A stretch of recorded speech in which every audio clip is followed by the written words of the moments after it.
I've been really excited about this.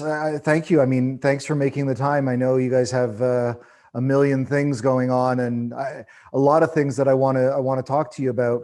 Um, the first is I want to talk first about generational businesses. And there's really interesting ways that I was thinking before today about what we were going to talk about. And I remember, I don't know if you remember, there was this movie in the 90s called Vanilla Sky. Tom Cruise was in it. And I remember one of the scenes, he was a young kid, like maybe 8 or 9 years old, and he was skateboarding through the hall of his father's media empire. And a secretary was saying, one day that little bastard's going to inherit all of this. And it made me think about generational businesses. And you are, if I'm not mistaken, Lyle, you're third generation of the business. Is that right? Or fourth? There's a lot of both responsibility and it can be seen in generational sometimes as an opportunity and sometimes as a challenge. And I guess, Mark, to you first, what was it like being, was it I don't know if the right word is, was it forced? Was it something that you really wanted? And how did that happen? Sort of grandfather to father to you? How did that play into education, hobbies, passions, other things? I'd love to hear about it. Yeah, well, okay, so it was sort of a foregone conclusion. I was the oldest child. I had two younger sisters. This was an industry that wasn't an industry for women back then. It was just that's not something they did. So nobody even considered my sisters to be involved. I was terrible at school. Managed to get through high school and then sort of had trouble sort of finding my way. And so I just ended up landing here. I worked part-time my whole life. And then I just, ended up starting working here, and it was good and bad. It was a bit of a struggle. My dad and I clashed a bit. But I'm so lucky to have had this opportunity. It's worked out so well.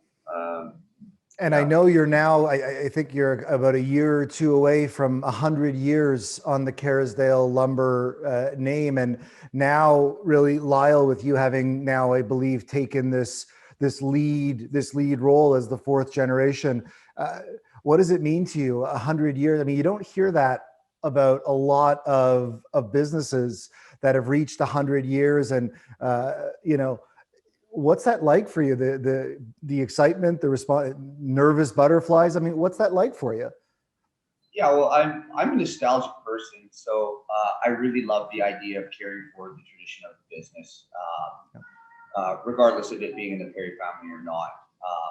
But the idea of Kerrisdale Lumber, spanning all these different times in modern history and surviving is something that is a cause that I am really proud to represent. There's a certain amount of pressure. I think Mark felt it as well. You don't screw it up on your watch kind of pressure, but I really view it as a challenge. It's something I'm very proud of. Like my grandfather, he still before COVID, he would still come in the business all the time and check on things. And I like the idea of maybe me being that guy at some point in my life too. It's a real honor. We are, by the way, 100 years old this year. I'm sorry. This is started in 1921. Okay. And you've heard that shirt sleeves to shirt sleeves in 3 generations. So that was me. And it almost happened back in the late 80s, early 90s. The economy was really on the ropes, and we had big box hardware stores coming into our market. There was a great big a shootout amongst some of the other big guys in town, and we were caught in the crossfire. We almost shut it down, but I asked for a few more years, and it worked. So it's worked extremely well. It's a great lead into something that I wanted to. I guess it's less of a question and more me sharing my experience of relationship with you. And I think that from what I have seen in the maybe half a dozen times that I have visited you at different times over the last few years, I've noticed certain things that in many ways, I don't know if they necessarily protect from competition, but they're certainly reminders of some really interesting principles. And if I can, I'll share with you what I mean. As you know, I've spent much of the pre-COVID, much of the last few years traveling and visiting with existing dealer partners, new ones, things like that. And I typically land at an airport and rent a car or jump into an Uber and go visit and get maybe half an hour or an hour of someone's time. My first experience landing in Vancouver was on a weekend where Mark came to pick me up at the airport, took me to a beautiful lunch overlooking the water, and it never felt like a supplier customer thing. It felt like two colleagues talking about opportunity and things like that together. And the next day I was at the old location prior to your move, which we'll talk about, and there's Reza grilling out in the back lumberyard, and you've got 30 relationships, contractors, builders, people, seems almost like family members sitting around, nothing fancy, no white tablecloth, but everybody feeling like they're part of this ecosystem and this community. And I think that is, from the way what I love about business and what I have so enjoyed in getting to know you and spending time with you and working with you, is I don't know whether that is a written rule or that is just part of your culture, but it feels like that is interwoven into everything that you do. And it really makes you stand out amongst other types of businesses and other styles. And I think it defies technology, it defies e-commerce, it defies, price in some cases. I want to do business with companies like yours. And I'd love to hear, is that something that has been generational, that you've added to, learned from? How did this become, it's a long question, how did this become a guiding principle for you? And it trickles all the way to your staff as you walk in the door, no one knowing who I am walking in, and just, the young lady at the cash. It's a different experience than walking into a big box or anything else. And how did you get there? How did you do this? Going this way and do that. I can't speak to my grandfather. I certainly knew him, but I never worked with him. But certainly my dad was very, he stressed community. We're the epitome of a community-run store.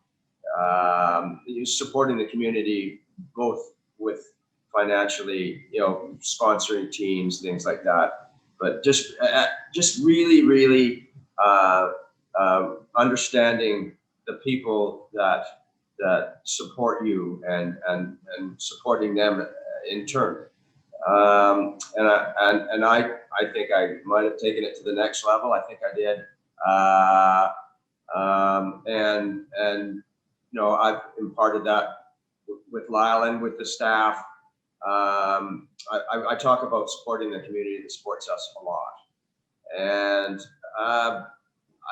both of us are somewhat social guys. We like people. We like the people we work with, and we like the people who come through our door every day. So we want to celebrate that and nurture that, and it works. Yeah, and family and community are a big part of our culture, and we don't use that term cheaply.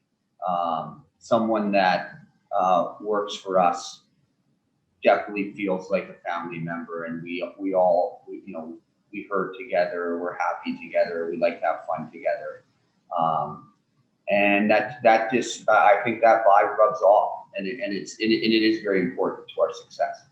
People feel it when we're in here.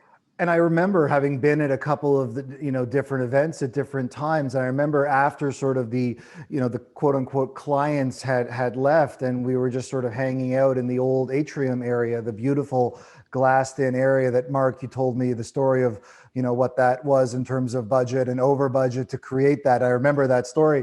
But I also remember your employees who were, I guess, supposed to be there for the event, but didn't have to stay later and hang out, but it felt like Naomi, Alicia, now last time I met Tessa and Reza and Chris, like people wanting to just be around, in that it wasn't about employee and like, I'm clocked in, I'm not, they just wanted to be around all of it. And that's a very hard thing to accomplish in any age, but especially in today's day and age where it's an amazing thing that you've almost sort of defied the idea of millennials and what they want and how they want to work. And you've almost changed the definition of the employee-employer relationship without ever compromising, I think, on standards. Because I know you also, and last time I visited, you were dealing with a very stressful situation where, a team member had not conducted themselves at the level of your standards. And that was a very difficult and emotional thing for you. I remember, Mark, you talking about it.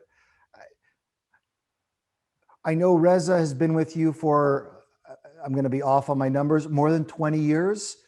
Yeah, he's 30, I think, or very close. I don't know many people who are employees who've been with companies for that period of time. And a lot of your employees have been with you for really long stretches. How do you accomplish that? Well, I think loyalty is a two-way street. And people are good to us because we're good to them, and and vice versa. And really, I think people, we're social creatures. We have a desire for community and belonging, and we try to nurture that feel when you're here. You spend way too much time at work throughout your life to not enjoy the people you work with, and to not have fun with the people that you don't enjoy working with too, or perhaps people that you don't see eye to eye with, to be able to at least have a good time. That's something that was never explicitly really taught to me by you, Mark, but I definitely saw it and learned from you, that it was really valuable to the company. And I think a key reason to have the long-standing key employees that we have in an industry that it has a ton of turnover. Yeah. When we interview people, we really are focused a lot on is this person a cultural fit, and we try and elicit reactions and by using tricky questions to try and get to the bottom of that. And we talk about smiling. A lot of people are uptight when they get interviewed for a job, so we try and get them out of that and make them feel relaxed, and then see how they react. And it generally works. It's not, some people can fool you. We've been pretty lucky. We've got a lot of long-term employees, as you said. It's something I'm more proud of than anything else, really. So I love that. And someone like Reza, this is his business just as much as it is mine, maybe even more. Like the people that work here have real pride in the company, and that what more could you ask for? They do. And I remember Stefan coming back from an event, and we were sort of having our recap chats as we usually do, and him remarking what an incredible thing it is when you have somebody like Reza, who you can tell has your backs just in an incredible way, in terms of not only the values that you put forward, but also really being very protective of you and of the family. And what more could you ask for from an employee, someone who really feels that way? And in a society which is so driven by me first in so many ways, to have an empathetic person or an empathetic team that is we first it's such a rarity that it's not something to be unnoticed or to be taken lightly, because that doesn't happen by accident. That's something that takes a lot of work and a lot of time, and you know, it's an amazing thing. I think I'm sure you do celebrate it, but it's something that every time I visit, I know and I feel, even if I can't necessarily articulate in that moment, I just sort of know it coming in, and it's a really nice thing. Oh, it's nice to hear, actually. Thank you, Ryan. It really is. I don't remember, you know, a client ever sort of saying, you know, let's take the afternoon and we're going to take you boating and we're going to take you, like, it created an experience, and it creates a relationship that, you know, allows for really meaningful conversation and to grow with each other. And I think that's what's been established. We'd only do that with the good guys. Thank you. You know, it's a crazy story because, you know, I think you remember when Urban Bonfire was in the retail local business here in Montreal, we'd obviously heard a lot about Kerrisdale Lumber, and we heard the name Reza. Of course, there were, you know, whether it was from Kalamazoo or other reps, we were doing a lot of things that were somewhat similar in our approach. We were, you know, the newbies, and, you know, and I remember it so vividly at the HPBA show in 2018. Sabre had given us a little piece of their booth to bring our first right off the prototype line. It went to that show, and I don't know if you remember, but you and Reza met Stefan at that show. I visited you several months later. And I had to leave that show because my daughter, who was a year and a bit at the time, was really, really sick. She had like 105 fever. I jumped on a plane and left and didn't get to meet you. But I remember Stefan saying, Lyle and Reza from Kerrisdale Lumber came by and they want to talk to us. And that to me was just like, holy shit. Like it meant a lot, because there was such respect in the industry for what you had done and what you were doing in this category. So it was a bit of a defining moment when I got on that plane to come to Vancouver that first time. And it was just like, it was a really, really big deal for me. Well, and to be honest, that we had very similar thoughts about your operation when we were hearing about it. And I do remember meeting Stefan, and I think we were in the Sabre booth, like to beat up our rep about something, you know, like some opportunity to grill them, and we had tried, you know, we've had a fair bit of experience with some lines that are similar to yours, and we're left wanting, and but we didn't know there was anything better, and here's this guy Stefan, and we started talking to him. I think casually, and by the end of that conversation, Reza and I knew that something significant had just happened. So it was very cool, and that's why those shows are great. Yeah. And when I visited you that first time, I was really humbled when Mark, I don't know if you even remember this, Mark, but you pulled a folder out and you had 6 or 7 of the articles or things that I'd written in different trade magazines, and you'd actually kept a file on it. And that was, again, it was another sign that made me feel real special. And it wasn't just like, you know, this is not just a dealer. This is something different and special. And you know, it meant a lot.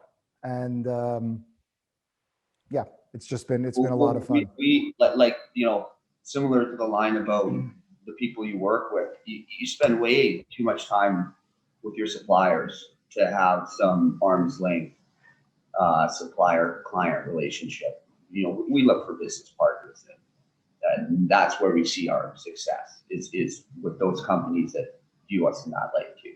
Yeah, partners, not suppliers. It's an interesting thing, and it's actually a really good segue because, you know, coming up on or 100 years now, and Kerrisdale Lumber in its name started really in, as far as I know, in the lumber business and really the construction supply business. And it's completely natural that every company over time evolves, changes. You know, I'm sure that Steve Jobs wasn't thinking about AirPods when he built his first, you know, Mac in the garage.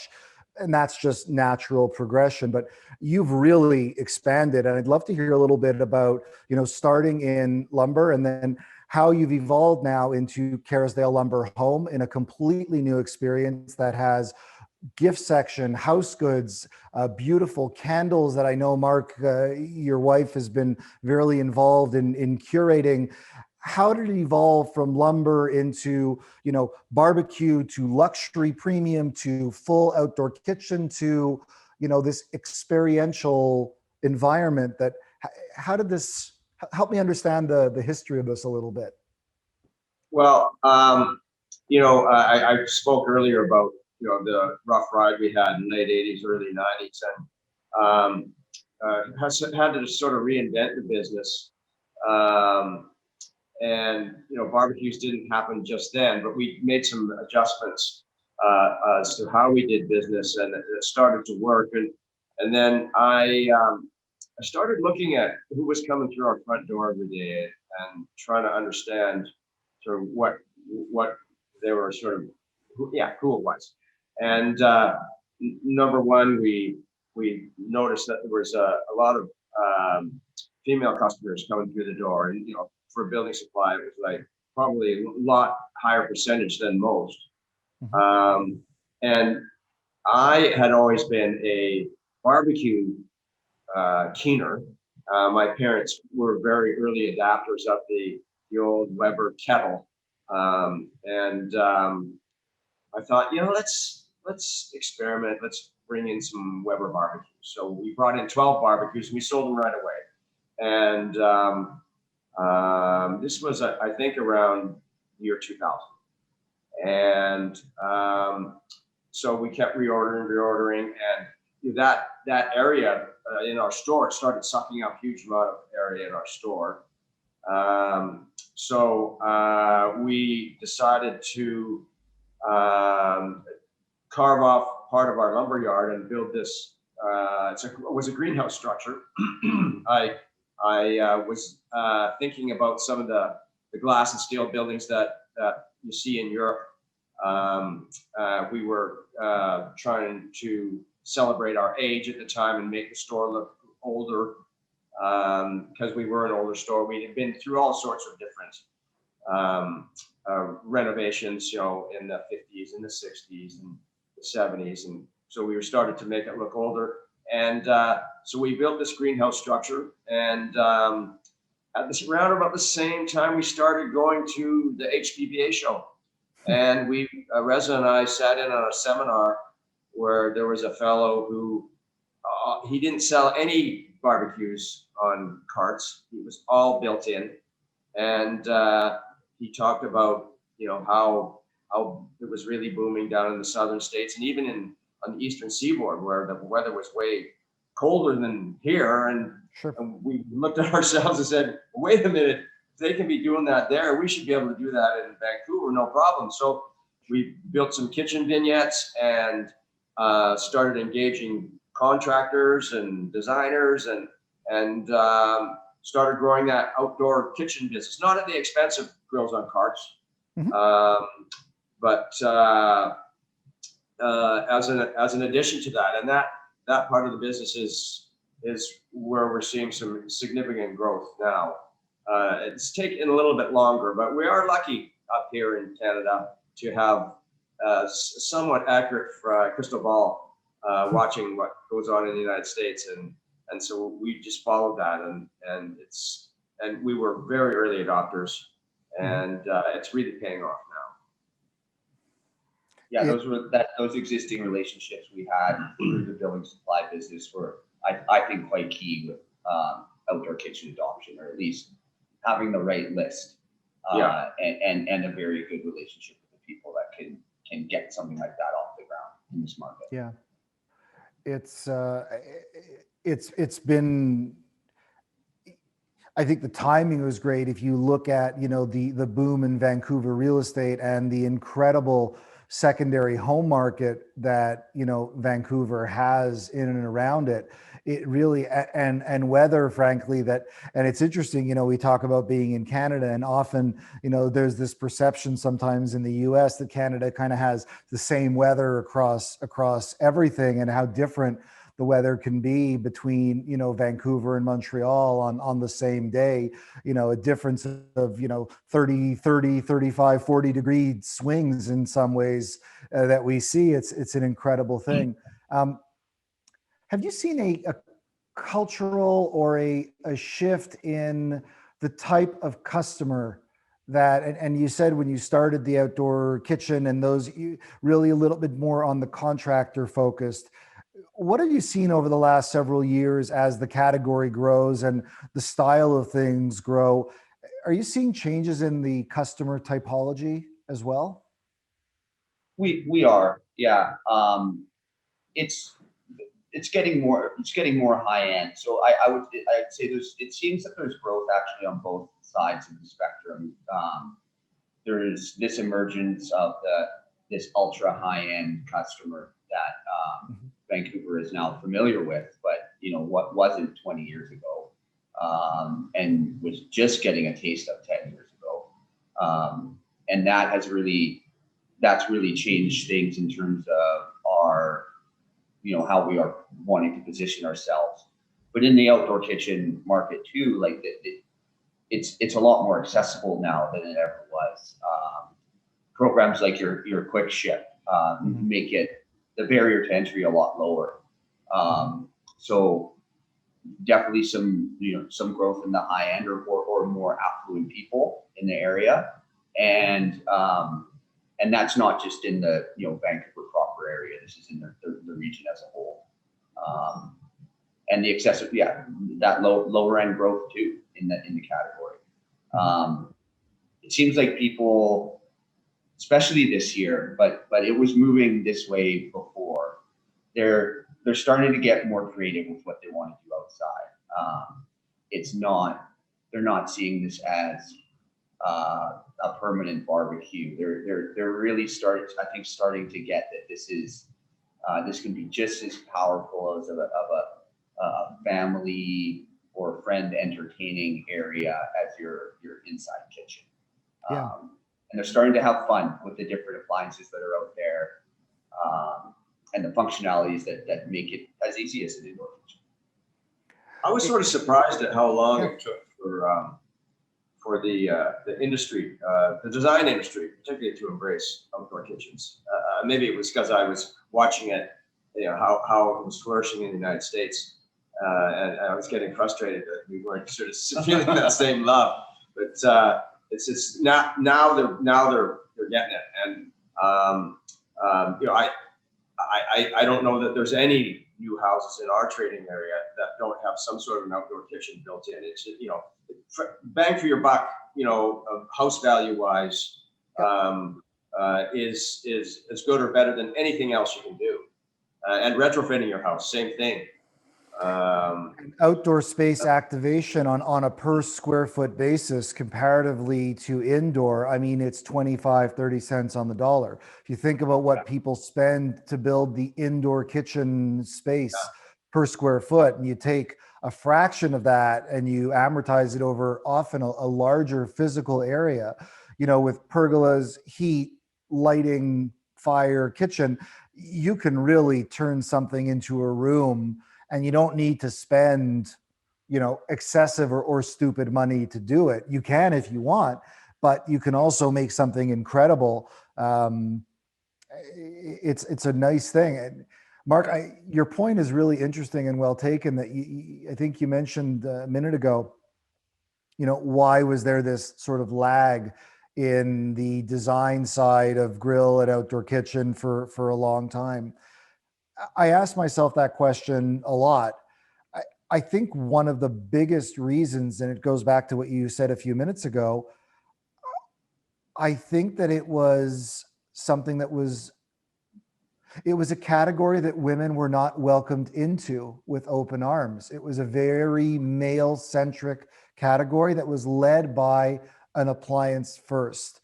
unlike the indoor cooking, which is led, and you've heard my spiel, I'm not going to bore you, but where it's a completely different consumer experience historically, indoor versus outdoor. And I think that's been one of the reasons why it didn't take off for so long, but now why it is on this like hockey stick like curve is because it's aligned with the fact that women make 80% of familial buying decisions. And now they're being welcomed into this category where historically they were not. Yeah. So I think those two things are big factors in this. Yeah, and people are starting to. There's a not really keeping up with the Joneses, but there's like there's a critical mass of outdoor kitchens out there right now where a lot of people are exposed to them, not in the last year. But no, like yeah, a lot of people are visiting their friends with these things and getting a taste of what outdoor living can be.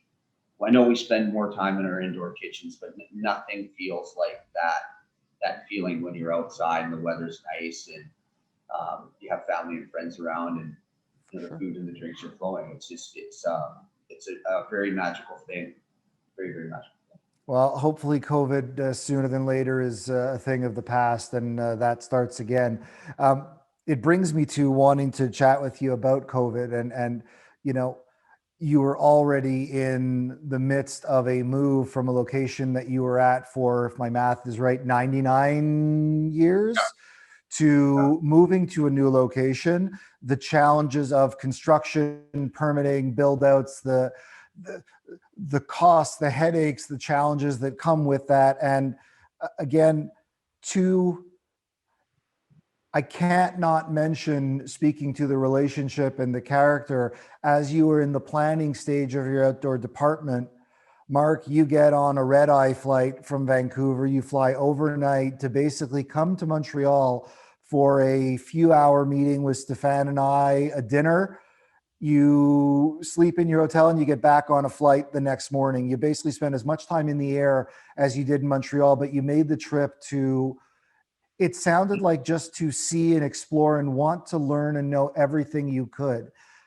Again, completely an anomaly in the way most clients do things. And I need to point out that it was special, and it just demonstrates your commitment to doing things as well as you possibly can. And then you get hit with COVID, literally as you're in the middle of this move or just wrapping it up. Talk about deflating. Like how did you deal with this? Not only the finance, the emotional part of it, the unknown, like must have been really tough. It was bad. It was really bad. I imagine. Yeah, I saw, everything, my whole career collapsing is, that's, except because I didn't know what was going on. I thought we were going to have to shut our business down, after, we built 2 new stores. We're over budget in a huge way. We're coming into spring, which is a time when we really have to, we really count on to buoy our year. And then we got to close our doors. We didn't close, but we closed our doors to the public, and we, delivered curbside. But it was a terrible, terrible experience. And and it was right after the move, which was right after building 2 stores, which is super stressful. And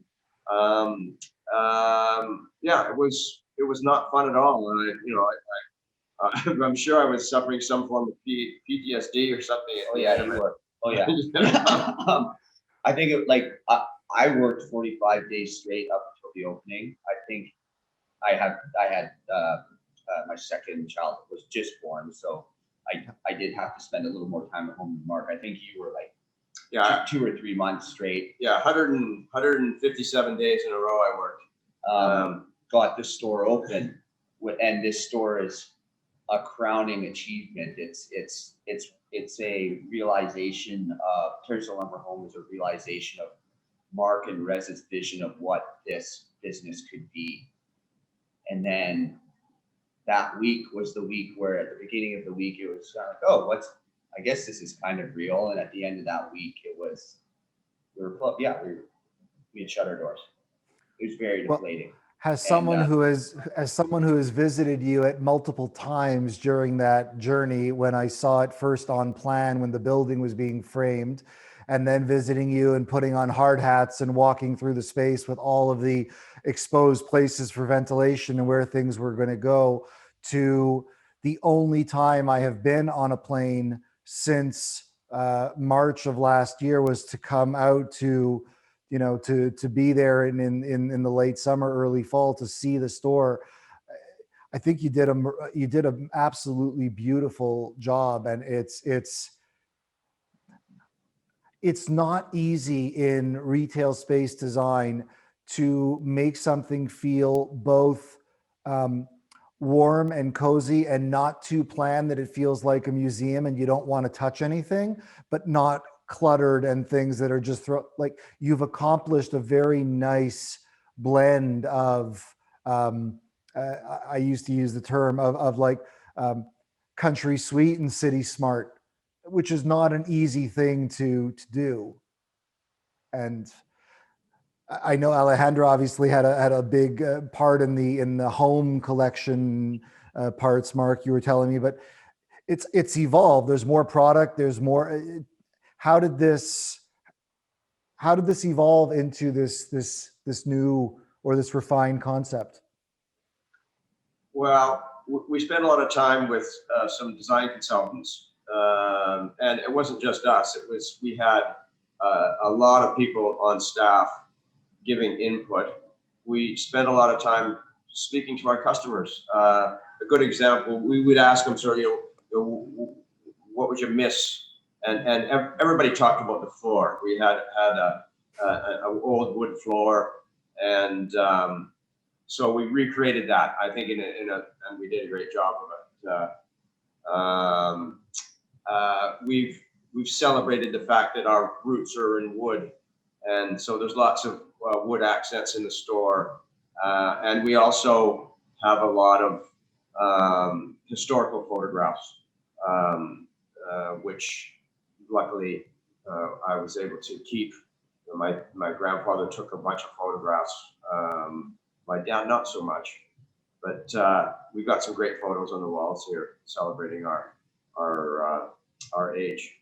I remember remarking in the kitchen design department on the screen, you have these beautiful historic photos that are on a streaming thing. And I remember when I was there noticing those and how much they, in a subtle way, reinforce the story and reinforce the sort of that history in the community that you talked about earlier.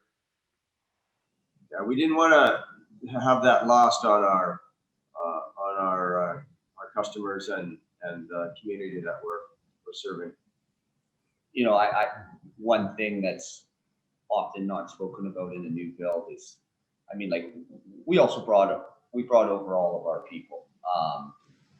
There wasn't some big job fair, you know, to establish a new store. Most of the people have been here for more than 10 years that work here, and I think that really helps with the feel for the people that have been coming here, that grew up in Kerrisdale, that grew up in Vancouver's West Side, that have been coming here for a long time. That the continuity of the friendly face was very important to us too. And that, yeah, the floors, that was we really had to fight for them with the designers and the builder, because it's the idea of putting fir floors in a modern retail space is not common, let's just say. Yeah. But it's not common, I think, is good. Those are the parts and the pieces that people really, they remember, whether they can articulate it or it's in the subconscious. It's what reinforces those types of things. I think it's so bright and colorful. And I really, even when I was there, I spent a good hour just exploring the store as if I was a customer. And really enjoyed the experience. There's a lot of really, really fun and thoughtful product that you've brought in. It's a fun place to be. It's a really fun place to be. If you have crystal ball, Lyle, I guess looking at as fourth generation, where do you think, and I want to focus a little bit on this outdoor category, whether it's outdoor cooking, outdoor design. Most industry experts say we're just scratching the surface. We're literally just getting started. This thing has the upswing possibility because there is such an historic lag, even in extremely wealthy areas and homes. In new construction now, you're right, people are gravitating towards let's do the outdoors, but there's a whole bunch of home that was built 5 or 10 or 20 years ago and the outdoors wasn't activated in the same way. Where do you see this going, at least in your community and in the area that you know as home? Yeah, it's a good question. And still, we see plans of homes, or we're doing outdoor kitchens where the outdoor space feels somewhat of a bolt on or added. You know, like it's the side of the house. Let's plug something in here. But on the flip side of that, we're starting to see some drawing sets of some really cool homes where the indoor and like the blending of the indoor and outdoor space is more subtle, where it's not like a hard stop. Now we're in the exterior, so a lot more covered features, extended roof lines that allow covered outdoor space, because it does rain in Vancouver, that could be used year round. So I think it's getting a little more intentional, and some architects have really embraced it, and like more of a continuity from the indoor to the outdoor space, less of a hard stop. Yeah, I mean, who'd heard of a nano wall 15 years ago where, it used to be the visual was completely, you had basically a door, now you have full connectivity visually. And that's what we're seeing. Historically, the outdoor kitchen was for the person who avidly loved to cook. And that's really changed, where in so many cases now it's becoming an aesthetic or design feature first. And the use of it, what grill BTUs, it's almost, or in many cases, has become somewhat secondary, as designers want to create the look and feel of the space first. It's a real shift, because 10 years ago, if you had an outdoor kitchen, it was most likely because you just loved to cook outdoors. It wasn't so much about the aesthetic. Yeah, and it's great. The more, it's like taking away a design constraint, I think. Yeah. It really, Amazing. Or maybe one that didn't exist. Look, I think it's constantly evolving. And I think the more that designers who historically didn't touch the outdoors now do it and want to put their design emblem or their mark on the total project, that in of itself, I think, is a huge driver for the future. It's just going to be a really different thing. It's exciting. I think we are in a very exciting industry that's really just sort of coming into itself in terms of what's possible. It's really. I agree.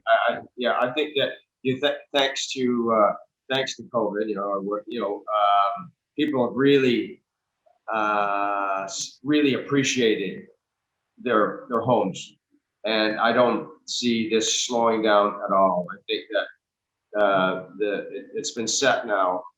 Sure, people are going to start traveling again when they're able to, but I don't think at the extent that they have in the past. And having a home where it's really, really nice to hang out in your backyard is much more important, and that our growth opportunities in this industry are absolutely off the dial. It's not. It doesn't seem to be constrained to a yard thing too. Like we're seeing a lot of growth in the multifamily side of things too. Right. And yeah, so and there's lots of that going on in Vancouver. For So sure. people want to be outside. Yep. It's where the most fun and the best memories are often created. You know, when we were having the little the party I referred to earlier with your contractor clients, if that had been an indoor environment, it would have had a different chemistry and experience to it. There's something about being outdoors that is just freeing and more fun, and it's just different. So I want to thank you both for not only for your time, I really appreciate it, but I think I've told you this, but you know, even to say it kind of publicly, the partnership with Kerrisdale Lumber and your team has been, if not the one of the great drivers of our business. You've pushed us to be better. You've called us on things that needed to be improved. And we're a better company. We have better products because of it. And I don't take that lightly. And this will always be one of the relationships that will, you know, in our foundation that I look to in terms of where we are today. You guys play a big part in it. And I thank you for it in a huge way. Thank you, Ryan. Thank you, Ryan. And right back at you. Thanks. You've done great things for our business too. You have. You're a visionary, and yeah, you've helped us a lot, and I so look forward to our the rest of our business careers together. I can't wait to have you guys to Montreal for more than 12 hours or to come back and visit you soon. I hope sooner than later. We'll sign off. Please extend my very best to Reza, to Naomi, to Tessa, to Chris, to Alejandra, to your teams. Please continued health, safety, success, and hopefully next time I see you, it's not through a video screen. It's we can go get a bowl of ramen together. Hopefully soon. Okay. Thanks so much for the time. Be well. Good day, Bye Ryan. bye. Thanks. Bye now.